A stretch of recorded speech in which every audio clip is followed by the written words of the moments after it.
নমস্কার। আজকে আমরা সনাতন ধর্মের এক দারুণ গুরুত্বপূর্ণ বিষয় নিয়ে কথা বলবো। সেটা হলো চতুর্দশ শাস্ত্র বা ১৪টা মূল ধর্মগ্রন্থ। এই বিশাল জ্ঞান ব্যবস্থাটা আসলে কিভাবে সাজানো, চলো আজ সেটাই সহজ করে বুঝে নেওয়া যাক।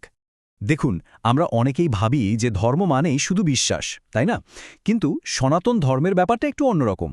এটা শুধু বিশ্বাসের ওপর দাঁড়িয়ে নেই, এটা আসলে একটা অসাধারণ জ্ঞান নির্ভর ঐতিহ্য। এর ভিত্তিটা হলো একটা সুসংগঠিত শাস্ত্র ব্যবস্থা, আর ঠিক এই কারণেই এটা এতখানি অনন্য। আচ্ছা, তাহলে প্রশ্ন আসেই যে এই জ্ঞান ব্যবস্থার মূল কাঠামোটা ঠিক কি? একেই বলা হয় চতুর্দশ শাস্ত্র, মানে ১৪টা শাস্ত্র। এই ১৪টা শাস্ত্র মিলেই কিন্তু সনাতন ধর্মের পুরো জ্ঞান কাঠামোটা তৈরি হয়েছে। তো এই যে বিশাল একটা কাঠামো, এর ভিত্তিটা কি? এর একদম মূলে মানে ফাউন্ডেশনে রয়েছে ৪টে বেদ। আর বেদকে কিন্তু বলা হয় সমস্ত জ্ঞানের উৎস। চলুন এবার দেখে নিই এই ৪টে বেদ ঠিক কি আর এদের কাজই বা কী। এখানে দেখুন, প্রত্যেকটা বেদের না একটা নির্দিষ্ট কাজ আছে। যেমন ধরুন ঋগ্বেদ, এটা আমাদের প্রার্থনার ভাষা। যজুর্বেদ আমাদের শেখায় যজ্ঞ বা বিভিন্ন কাজ কিভাবে করতে হয়। আবার সামবেদ সেটা ভক্তিকে সুরের মধ্যে দিয়ে একটা অন্য লেভেলে নিয়ে যায়। আর অথর্ববেদ ওটা আমাদের জীবনের ভালো মন্দ, কল্যাণ অকল্যাণের দিকগুলো নিয়ে কথা বলে। এই ৪টে বেদই হল সনাতন জ্ঞানের একেবারে মূল ভিত্তি। বেশ, বেদ তো হলো মূল জ্ঞান, কিন্তু সেই জ্ঞানকে সঠিকভাবে বোঝা বা কাজে লাগানোর জন্যেও তো কিছু জিনিস দরকার, তাই না? সেই দরকারি উপকরণগুলোই হলো ৬টা বেদাঙ্গ। এই বেদাঙ্গগুলোকে বলা হয় বেদের অঙ্গ। যেমন শিক্ষা আমাদের শেখায় কিভাবে শুদ্ধ উচ্চারণ করতে হয়, ব্যাকরণ শেখায় ভাষার নিয়মকানুন, নিরুক্ত শব্দের আসল অর্থটা খুঁজে বের করতে সাহায্য করে, ছন্দ শেখায় মন্ত্রের সঠিক সুর আর মাত্রা, কল্প বলে দেয় আচারের নিয়ম, আর জ্যোতিষ সাহায্য করে সঠিক সময়টা জানতে। এগুলো ছাড়া বেদকে ঠিকঠাক বোঝা কিন্তু প্রায় অসম্ভব। তাহলে আমরা ভিত্তি দেখলাম আর সেটাকে বোঝার উপকরণও দেখলাম, কিন্তু এই জ্ঞানকে জীবনে আর দর্শনে কাজে লাগাবো কিভাবে? এর জন্য ব্যবস্থা আছে, আর সেটাই হলো ৪টে উপাঙ্গ। এই ৪টে উপাঙ্গ বেদের জ্ঞানকে আরও সহজ আর গভীর করে তোলে। যেমন মীমাংসা কর্মফল নিয়ে বিশ্লেষণ করে, ন্যায় আমাদের যুক্তি দিয়ে ভাবতে শেখায়, পুরাণ সে তো কঠিন বিষয়গুলোকে গল্পের ছলে আমাদের সামনে নিয়ে আসে, আর ধর্মশাস্ত্র সমাজের নিয়মকানুন আচরণবিধি ঠিক করে দেয়। তাহলে ব্যাপারটা কি দাঁড়ালো? এই ৪ বেদ, ৬ বেদাঙ্গ আর ৪ উপাঙ্গ, এই ৪, ৬ আর ৪ মিলে মোট ১৪টা শাস্ত্র। আর এইগুলো মিলেই সনাতন ধর্মের সম্পূর্ণ জ্ঞান কাঠামোটা তৈরি হয়েছে। কি অসাধারণ একটা ব্যবস্থা ভাবা যায়। এখন জ্ঞানের এই বিশাল ভাণ্ডার তো আছে, কিন্তু এটাই কি সব? এরপরেই কিন্তু আসল প্রশ্নটা আসছে। প্রশ্নটা খুবই সহজ। এই যে এত শাস্ত্র, এগুলো শুধু পড়লেই কি আমরা সঠিক সিদ্ধান্তে পৌঁছতে পারব, নাকি এর বাইরেও কিছু ব্যাপার আছে?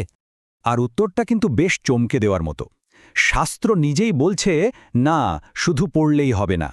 শাস্ত্রকে বোঝার জন্য, এর থেকে সিদ্ধান্ত নেওয়ার জন্য একটা সঠিক পদ্ধতি জানতে হবে, একটা বিচার ব্যবস্থা মানতে হবে। ভগবদ্গীতাতে স্বয়ং শ্রীকৃষ্ণ এর উত্তর দিয়েছেন। তিনি অর্জুনকে বলছেন, তস্মাৎ শাস্ত্রম প্রমাণম তে কার্যা কার্য ব্যবস্থিতৌ।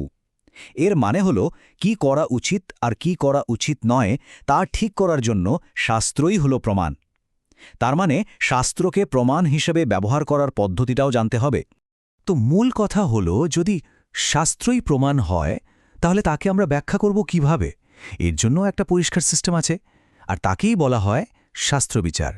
সনাতন ধর্মের শাস্ত্র ব্যাখ্যার একটা ক্রম আছে, একটা হায়ারার্কি আছে। একদম ওপরে হলো শ্রুতি অর্থাৎ বেদ, তারপরে আসে স্মৃতিশাস্ত্র, আর তারও পরে আসে পুরাণ এবং মহান আচার্যদের কথা।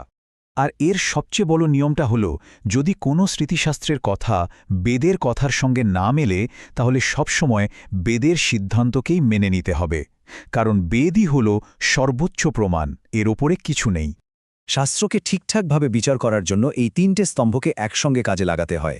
১ শ্রুতি, যা কিনা সর্বোচ্চ প্রমাণ; ২ স্মৃতি, যা হল সেই প্রমাণের ব্যাখ্যা; আর ৩ হল যুক্তি এবং সদাচার, মানে মহাপুরুষদের জীবন ও আচরণ, যা আমাদের বাস্তব জীবনে পথ দেখায়।